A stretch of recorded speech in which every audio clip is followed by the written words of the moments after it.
Roll over का तो हमें अभी तक तो इनकार है, चाहे चाइना हो और चाहे बिरादर इस्लामी मुल्क हो। तो इस क्या सूरत हाल बन रही है? उन्होंने बड़े ही ब्यूटीफुली चाइना को हरा दिया। जो पूरा ग्लोबल इन्वेस्टमेंट लैंडस्केप है उसके अंदर एक बहुत बड़ा ट्रांसफॉर्मेशन आज की डेट में देखने को मिलता है। मैंने इतनी ट्रांसफॉर्मेशन कभी नहीं देखी। 2008 में भी मैटर बड़ा डिफरेंट था। दुनिया ग्रेजुअली चाइना से पीछे हटती जा रही है। चाइना भी अपने कार्ड्स खेल रहा है, भारत भी अपने कार्ड्स खेल रहा है कि उस कार्ड्स खेलने के चक्कर में भी हमने चाइना को हरा दिया।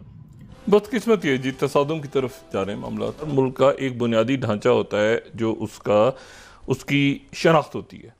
ईरान का कॉन्स्टिट्यूशन है तो उसकी शनाख्त होगी, अगर वो अमेरिका का है तो उसका कुछ एक बुनियादी ढांचा होगा। ये जो लोग हैं अमित शाह और मोदी साहब जो हैं, ये कभी ये क्यों बात नहीं करते, बैठने की बात क्यों नहीं करते, डायलॉग की बात क्यों नहीं करते, और ये क्यों पाकिस्तान को वो साढ़े पंजाबी कहते हैं खिदू बनाया है इन्होंने? आप मोदी जी ने पहले बोला है कि दुनिया में जितने भी सेमीकंडक्टर हैं, जितने भी पार्ट्स में सेमीकंडक्टर लगता है वो मेड इन भारत होना चाहिए।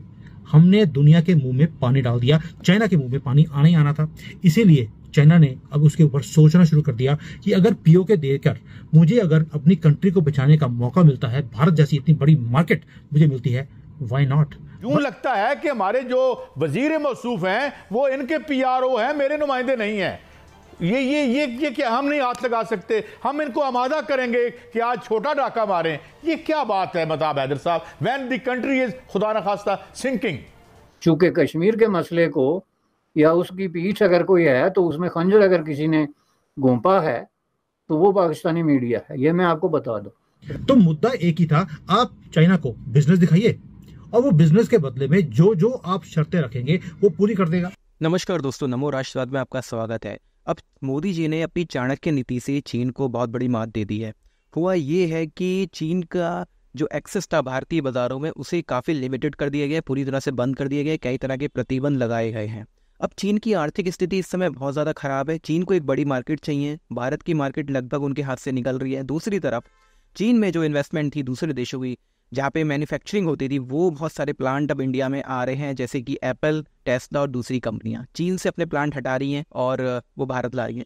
इसी बीच पिछले दिनों लगभग 2600 से ज़्यादा स्टील प्लांट चीन में बंद हो चुके हैं, जिसमें हज़ारों लोग बेरोजगार हो चुके हैं। तो ये भारत की बहुत बड़ी कामयाबी है। चीन को भारत इकोनॉमिकली घेर रहा है, जिसका नतीजा ये हुआ है कि चीन ने पिछले दिनों 6 में से 4 पॉइंट पे से अपनी सेना को पीछे हटाया है, और ये पहली बार हुआ है पिछले 70 सालों में जब चीन पीछे गया हो। आज तक ऐसा हुआ नहीं था। अब प्लान ये है कि अगर भारत को पीओके चाहिए तो चीन का सपोर्ट चाहिए होगा, या कम से कम चीन उसमें इंटरफेयर ना करे, ऐसा तो होना ही चाहिए। तो भारत की ये नीति है कि इकोनॉमिकली चीन को घेरा जाए और पीओके निकाला जाए पाकिस्तान के पंजे से, और जब ये सब हो तो चीन उसमें इंटरफेयर ना करे, और चीन इंटरफेयर नहीं करेगा क्योंकि चीन अब इकोनॉमिकली घिरता जा रहा है। आप इसके बारे में क्या सोचते हैं कमेंट बॉक्स में जरूर लिखिए। वीडियो अच्छा लगा हो तो लाइक करें, शेयर करें, चैनल को सब्सक्राइब करें। आइए आगे बढ़ते हैं इस वीडियो में। कि भारत ने चाइना को बॉर्डर के ऊपर तो हरा दिया, सारी पोजीशंस में से पीछे हट गए, यानी कि 6 में से जो 4 पोजीशंस थी बड़ी वाली उससे पीछे हट गए।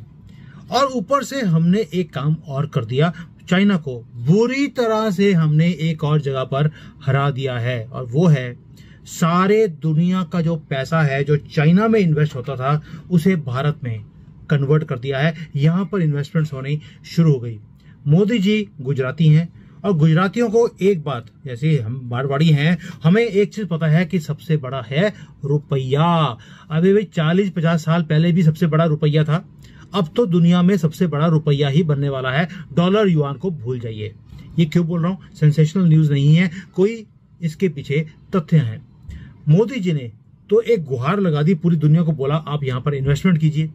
और मजे की बात क्या होती है, आप बैंक के पास जाएं, बैंक से लोन लेने के लिए उनकी लैंग्वेज डिफरेंट होती है, लेकिन अगर बैंक आपके पास आता है और बोलता है कि माई बाप हमसे पैसे ले लो, तो इसका मतलब है कि आप कुछ तो ठीक कर रहे हैं। वॉरेन बफे जैसा आदमी आपके लिए दुनिया भर में सेमिनार कर रहा है कि अब भारत का मूवमेंट है, चाइना, अमेरिका और यूरोप के ऊपर इन्वेस्टमेंट्स लगाने की जरूरत नहीं है, भारत की तरफ देखिए। बॉर्डर की जो डिप्लोमेसी है, मोदी जी को 3-4 महीने पहले मैंने एक वीडियो बनाया था कि चाइना को किस तरह से आप एक एंगेज कर सकते हैं। चाइना को बिजनेस चाहिए, बिजनेस लैंडस्केप के अंदर इनकी हालत खराब है, और इसके साथ अगर आपने अभी नेगोशिएट नहीं करना तो कब करना है? तो मुद्दा एक ही था, आप चाइना को बिजनेस दिखाइए और वो बिजनेस के बदले में जो जो आप शर्तें रखेंगे वो पूरी कर देगा। शर्तें आपकी दो ही होनी चाहिए। हम भारत की मार्केट आपके लिए खोलते हैं, आपको 10 मार्केट चाहिए भारत में इंडस्ट्रीज में, हम 2 खोलते हैं, आप बॉर्डर से पीछे हट जाइए, 4 और खोल देंगे, पीओके हमें दे दीजिए। यानी कि हमें लड़ाई भी करने की जरूरत नहीं पड़ी, बॉर्डर से आपने चाइना को पीछे हटा दिया। अब पीओके के लिए आपको लड़ाई ना करनी पड़े और चाइना ही आपको पीओके दिला दे, इससे बढ़िया गेम क्या हो सकती है? और यही काम मुझे लगता है अब भारत भी करने वाला है। ये मेरी फीलिंग है और मेरी सजेशन भी है गवर्नमेंट को कि आपको ऐसा ही करना चाहिए, क्योंकि उन्होंने बड़े ही ब्यूटीफुली चाइना को हरा दिया। अब आते हैं पैसे के ऊपर। जो पूरा ग्लोबल इन्वेस्टमेंट लैंडस्केप है उसके अंदर एक बहुत बड़ा ट्रांसफॉर्मेशन आज की डेट में देखने को मिलता है। मैंने बिजनेस को पिछले 20-25 साल से फॉलो किया है, कंसल्टेंट हूं, कंपनी से बात करता हूं, मैंने इतनी ट्रांसफॉर्मेशन कभी नहीं देखी। 2008 में भी मैटर बड़ा डिफरेंट था, दुनिया नीचे थी, और आज ट्रांसफॉर्मेशन है पूरे मनी वर्ल्ड में।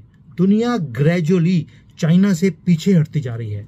चाइना भी अपने कार्ड्स खेल रहा है, भारत भी अपने कार्ड्स खेल रहा है, वो भी समझाऊंगा। बहुत इंपॉर्टेंट है कि उस कार्ड्स खेलने के चक्कर में भी हमने चाइना को हरा दिया। वो कैसे? आज की डेट में इंटरनेशनल इन्वेस्टर्स भारत की तरफ देखते हैं। जैसे ही आपने अभी चाइना को पीछे किया है, आपकी रिस्पेक्ट बढ़नी शुरू हो गई है। अभी जो पूरा वर्ल्ड की जो फाइनेंशियल मार्केट है उसको आपने अट्रैक्ट करना शुरू कर दिया एक कॉम्प्लेक्स रिलेशनशिप के थ्रू। बॉर्डर से पीछे हट गए। क्यों हट गए? क्या ओवरनाइट चाइना को सपना आया 22 मीटिंग्स करने के बाद कि यार बहुत हो गया, मोदी जी को पीछे हट जाते हैं? ऐसा नहीं है। वो बोलते हैं कि हम आपकी सारी बात मानने को तैयार हैं, जो जो करेंगे हम करने को तैयार हैं, आप अपनी मार्केट हमारे लिए खोल दीजिए। आप मोदी जी ने पहले बोला है कि दुनिया में जितने भी सेमीकंडक्टर हैं, जितने भी पार्ट्स में सेमीकंडक्टर लगता है वो मेड इन भारत होना चाहिए। हमने दुनिया के मुंह में पानी डाल दिया, चाइना के मुंह में पानी आना ही आना था।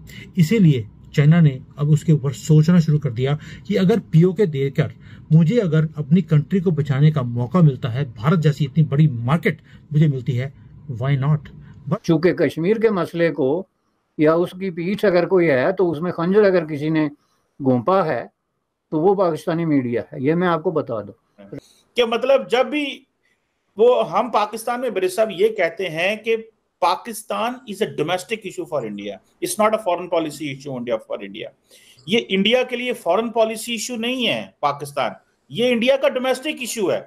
मतलब आपने पाकिस्तान को डिस्कस करना ही करना है, जिस तरह आपने महंगाई को डिस्कस करना है। आप क्या समझते हैं, क्या वजह बरीद साहब? उसकी वजह जो है वो आपके मुतालबे हैं।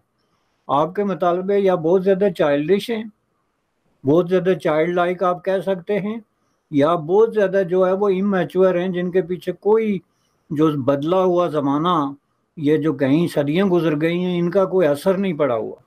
उसकी वजह मैं आपको बताता हूँ। आपका सबसे बड़ा मुतालबा यह है कि इंडियन कॉन्स्टिट्यूशन चेंज करो। आपसे तो हम बात ही नहीं कर सकते जी जब तक आप इंडियन कॉन्स्टिट्यूशन नहीं चेंज करते। इससे कितने मिले जुले मुतालबात जो हैं वो पाकिस्तान की अपोजिशन पार्टीज कर सकती हैं या उन्हें करना चाहिए, तो वो डोमेस्टिक में शुमार होंगी।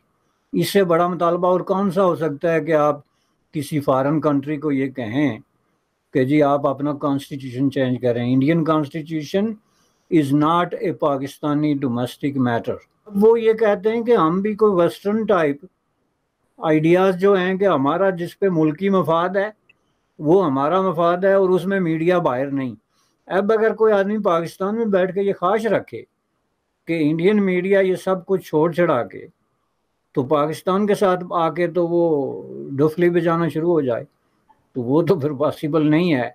दोस्तों वीडियो आपने देख लिया है और चीन का जो पूरा मैटर है इंडिया के साथ ये बहुत ही सेंसिटिव है। ये कोई इतना आसान नहीं है जैसे कि विपक्ष में कुछ पार्टियां बोल देती हैं कि चीन आगे आया या चीन ने कुछ और आगे सेना बढ़ी है तो उसके बारे में हम कोई भी ऐसा सीधा जवाब नहीं दे सकते, क्योंकि चीन का जो मेन कब्जा भारत की जमीन पे हुआ था लद्दाख में वो 1962 में हुआ था और उसके बाद उसकी एक नीति थी कि धीरे धीरे आगे बढ़ते जाओ। धीरे धीरे ये लोग आगे बढ़ते गए और भारत ने कोई ऐसा प्रतिरोध नहीं किया। भारत की पहले की सरकारों ने बॉर्डर को सिक्योर करने के लिए इंफ्रास्ट्रक्चर तक वहां पे नहीं बनाया, सड़कें नहीं बनी, सेना की मदद करने के लिए जो भी चीजें वहां पे होनी चाहिए थी वो नहीं की। क्यों? क्योंकि अगर ऐसा करेंगे तो चीन इसका विरोध करेगा। जब 2014 में मोदी जी की सरकार आई तो उन्होंने इस चीज को चेंज किया। उन्होंने बॉर्डर पे इंफ्रा बनाना शुरू किया, सड़कें बनानी शुरू की और भारतीय सेना को मजबूत करना शुरू किया ताकि जरूरत पड़ने पर सेना बॉर्डर तक बहुत ही जल्दी पहुंच जाए। उसका नतीजा ये हुआ कि जब चीन ने देखा कि ये लोग बॉर्डर पे ये सारे सड़कें बन रही है, इंफ्रा बन रहा है सेना के लिए, तो इन्होंने इसका विरोध करना शुरू किया, जिसका नतीजा हमें डोकलाम में और गलवान घाटी में दिखने को मिला।